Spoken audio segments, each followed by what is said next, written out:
Good afternoon everyone and welcome back to Bloodborne on the PS4.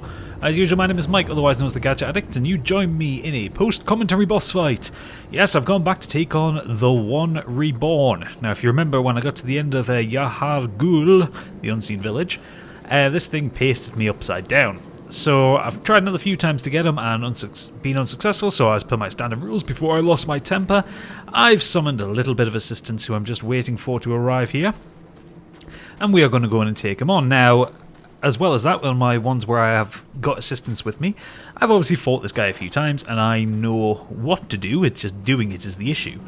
So we are going to start off and head through the boss fog once my compatriot catches up with me. You can see him hiding through the nightmare fog there. And where is he? He's coming. He'll be here soon.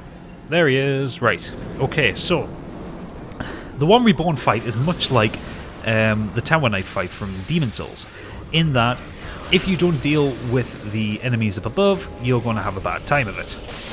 Although his design's a bit more like the Rotten, you've got to deal with these Bell Maidens first. So we each took one side. There are 6 Bell Maidens in total. Sometimes they will attack you, sometimes they won't. But basically you just get in there, whack them with a Tonitrus, and they're dead in one. At this point I'm using a +8 Tonitrus with a Bolt Blood Gem in it. Yep, I'm stacking bolt on top of bolt, and it really does make a difference. But there you go, you see they go down easy. My fellow friend over there has knocked one down to the ground, and I pick up these Quicksilver bullets off the side here because I had a bit of a torrid time getting through the end of Yahar'gul. So yeah, you see he's knocked one of the Bell Maidens off there, so you want to kind of get them in one hit, otherwise you'll knock them off and they always survive the fall. No matter how much health you take off them first, they'll always survive the fall. So now the next thing is to get downstairs, finish off that last Bell Maiden, and then take off the boss, because while she's down there she's still going to be buffing the boss himself, and that makes him a lot more dangerous. Now you can beat the boss without killing the Bell Maidens, but it just makes it a lot harder, so it makes more sense just to get rid of them first. So yeah, whack, you're down. Now, take on the boss. Now he's got 2 ends, as all bosses do, but both ends are dangerous. He's technically got 2 heads. Now he can do the AoE attack, and he can do this where it's just like dropping bodies on top of you. So the best bet for him is to attack at his legs, because much like the amygdala fight, the legs you can break and you can cause them to bleed out.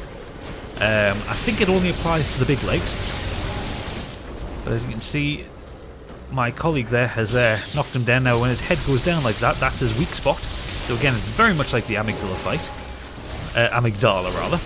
So when the head drops down, you want to just get in there and rain on some death on it. And if you can get you see the head with the body at the top there where I'm focused on now, if that drops down, you really want to get in that one because you can do some major damage to him. That is an incredibly weak spot. But yeah, just don't take the piss, don't get greedy. He's weak against bolt and he's weak against fire. Be careful of that AoE. You can hear him charging you up, he'll make a noise, which you'll hear in the background there. And you just need to make sure you get out of the way of him. And then there's the body drop there. I honestly thought I was going to die at that point because that takes off a lot of health if it catches you. But you just roll out the way of that bad boy and you'll be alright. So yeah, that's pretty much it. You can do all these stomping attacks, but they're not really that dangerous, and you do obviously get regain if you can hit him fast enough. Just make sure you stay out of the way the body's coming down. He also has a vomit attack, which you'll see in a bit, where he fills up the ground with vomit. There it goes. Now that damages you, much like amygdalas. In fact, a lot of this fight is very reminiscent of amygdala. You just get out of the way. Now I came around here just to heal up, just so he wouldn't catch you. He does have some long range attacks as well, where he can like get to chuck bodies at you. So I was just kind of getting into the doorway there just to not get killed.